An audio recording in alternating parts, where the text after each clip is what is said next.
the reason the hope of many is so small is because the story they're living is so tiny. We live these stories that make ourselves the main character and our happiness the main goal. And life is not set up for our stories to go very well. The very first post-resurrection appearance of Jesus in the Gospel of Luke is to two no-names. We have no clue who Cleopas is. Never appears again. The other person, we don't even know their name. But the hope of heaven comes looking for anybody who's on the had-hoped road. The problem is not that he's not on the road. The problem is we don't recognize him. So, the Washington Post did an experiment that turned into a story that won a Pulitzer Prize a few years ago. You've probably heard of it.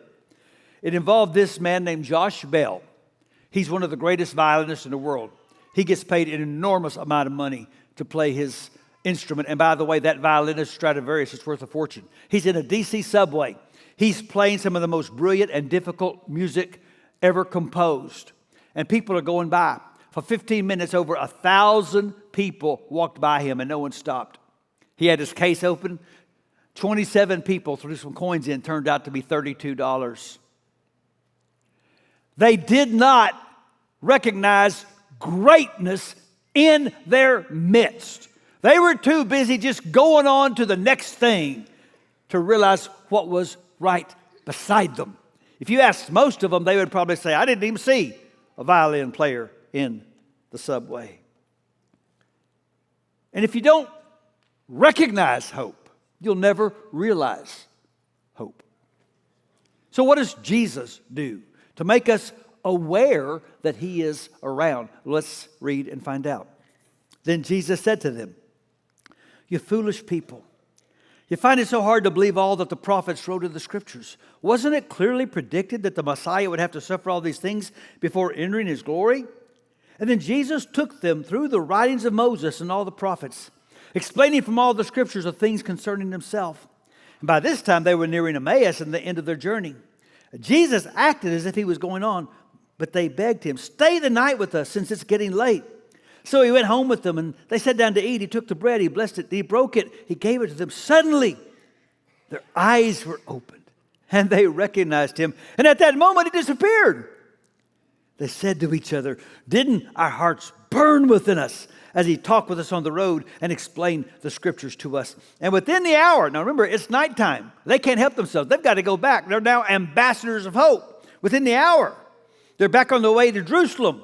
They found the 11 disciples, the others who had gathered with them, who said, the Lord has really risen. He appeared to Peter. And then the two from Emmaus told their story of how Jesus had appeared to them as they were walking along the road and how they had recognized him as he was breaking the bread. And just as they were telling about it, Jesus himself was suddenly standing there among them, and he said, peace be with you. He made them aware that he was around. How did he do that?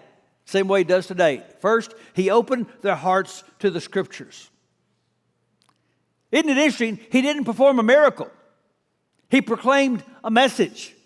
The risen Christ thought the best thing he could do for these two disciples with empty hope tanks was engage them in a Bible study.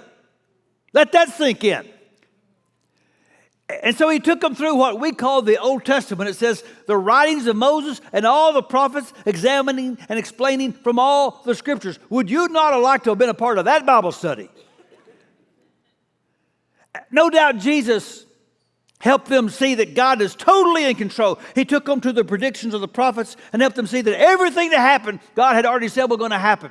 I'm sure he took them to all those stories in the Old Testament where it looks like God's people are defeated and everything's lost, and then God turns the tables. And maybe most of all, he helped them see that God had always said that his chosen servant was going to suffer. That the way that God conquers the world is not through violence, but through redemptive, suffering love. Now here's the thing. These two people in the Bible study are not Bible dunces.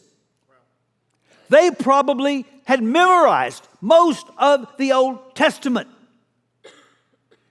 He didn't remind them of a single story they had not heard. He didn't go to a single prophecy they had not read. They knew the facts, but somehow they'd missed the plot.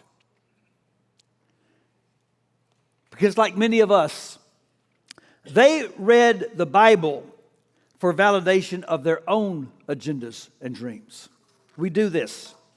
We go and we get our Bibles out and we look for things that make us feel that God is endorsing the life that we want to have. But the Bible is more than a collection of verses to put on your coffee mug because they make you happy. The Bible is telling this huge story of God's cosmic agenda. It starts with creation. It exists because God wants it to exist. He made it. It is His. It belongs to Him. It is good, and it was created so God would have this place to live in eternal fellowship with us. But then we have fall. We have brokenness because we went our own way. We turned our back on God. And so we have over and over in Bible the story of what happens when we turn our back on God. We hurt ourselves. We hurt other people. We even hurt God's good creation.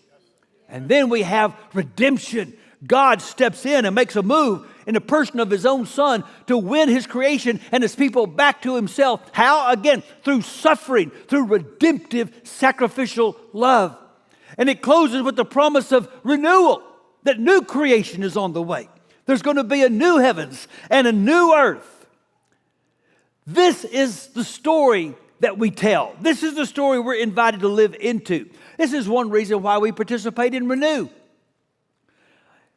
In Renew, what we're saying as we partner with these other organizations is we want to give people a glimpse of the kind of world God made and wants to make again. That we want heaven to come to earth. That we want to introduce people through our sacrifice and our love, the kind of story that God is calling all people to join. And the main character in the story is Jesus. It says, explaining from all the scriptures the things concerning Himself. Listen, the reason the hope of many is so small is because the story they're living is so tiny. We live these stories that make ourselves the main character and our happiness the main goal. And life is not set up for our stories to go very well.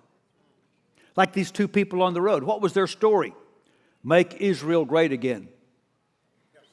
We want a nationalistic revival of Israel. That would make us happy. And so the death of Jesus crushed their hopes. What they didn't see was that the death of Jesus didn't end the dream of God redeeming Israel. The death of Jesus launched God's agenda of redeeming the whole world.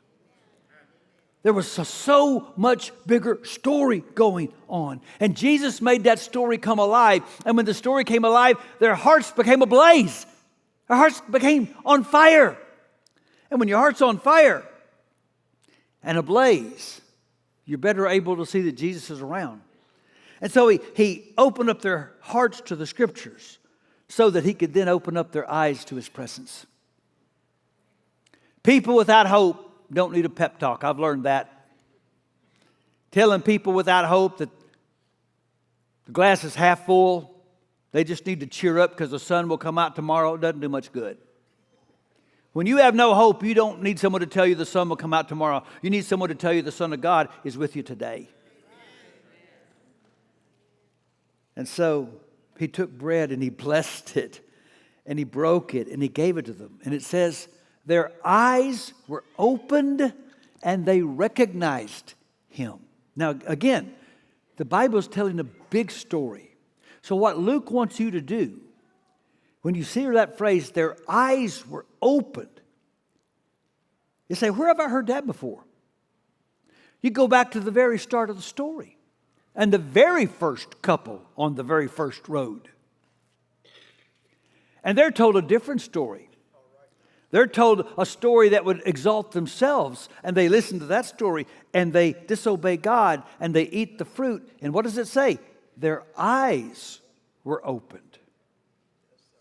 And it doesn't mean that for the first time they could see. What it means is that for the first time they were open to the possibility of doing life without God. What if we became the main character of our story? And they immediately became more conscious of themselves and less conscious of God. And here's the sad reality. All their children have inherited their vision impairment. And in our flesh, it's hard for us to see beyond my dreams and my comforts and my agendas and my concerns. And here's the problem with that. The universe is never going to treat any person's story as the main story.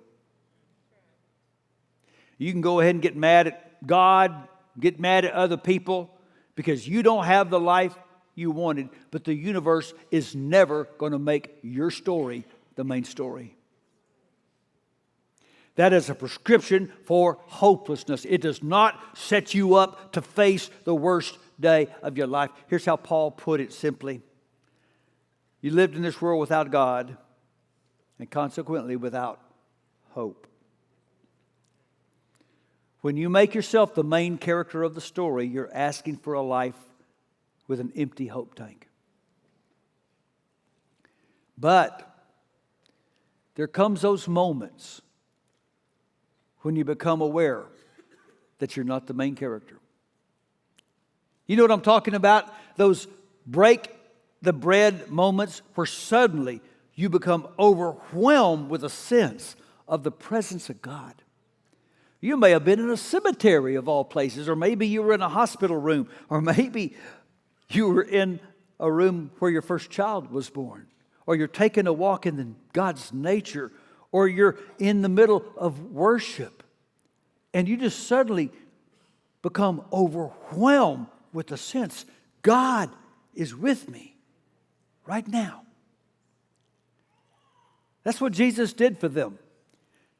He broke the bread, He gave it, and their eyes were open, and they saw Jesus, and then He disappeared. But understand, even though they could no longer see Jesus, they no longer lived like He was gone. From that moment on, they lived consciously aware of the nearness of the risen Christ. And when you recognize the nearness of Jesus, it changes how you view everything. Your good days and your worst days.